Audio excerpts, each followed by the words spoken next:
Deməli, bugünkü qonaqlarımız artıq Range Rover ilə başlamışıq. Range Roverlərlə gedirik, davam edirik. Bir də arxada Range Roverimiz var, 5 motordur. Onda ümumi qulluq olunacaq. Sep başmağına tutulmuş bütün antifriz problemlərini hamısı aradan qaldıracağıq. Bu Range Rover modelində də biz bir neçə periodok sisteminə, askı sisteminə əlaqədar işlər gördük. Avtomobildə problem vardı. O problemləri aradan qaldırdıq. Nakladkasından tutmuş, linklərinə qədər bütün problemləri aradan qaldırdıq. Termostotla bağlı problem vardı. O problemləri də aradan qaldırdıq.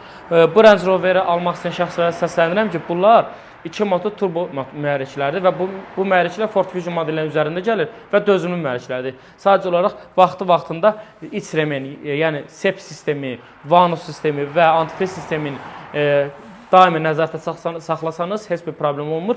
Sürməyə həqiqətən də yəni əlverişli maşındır. Heç bir problem də yaratmır. Bu avtomobildə ümumi işlərini gördük, bir neçə xırda işləri qaldı. Onlar da inşallah ki, növbəti səfərə avtomobil sahibinin vaxtı qısıtlı olduğuna görə dedik, oxuyun, gələn səfərdə gələk, onları həll eləyək. Müştərimizə xeyirli uğurlu olsun. Kimin ki ehtiyacı var, bizim servisi seçib yaxınlaşa bilərlər. Görülən bütün işlərə zəmanət verilir, qoyduğumuz detallara da zəmanət veririk və bütün işlərin hamısı kamera nəzarətində də işləyirik ki, müştəri üçün də rahat olsun. İstəyər gördüyümüz işlərlə bağlı, istəyər gələn detallarla bağlı bütün iş prosedurunu avtomobil sahibinə WhatsApp üzərindən video şəklində göndəririk ki, tam şəffaf formada ki, müştəri də rahat olsun. Təşəkkürlər, izləmədə qalın, yaxşı ki varsınız.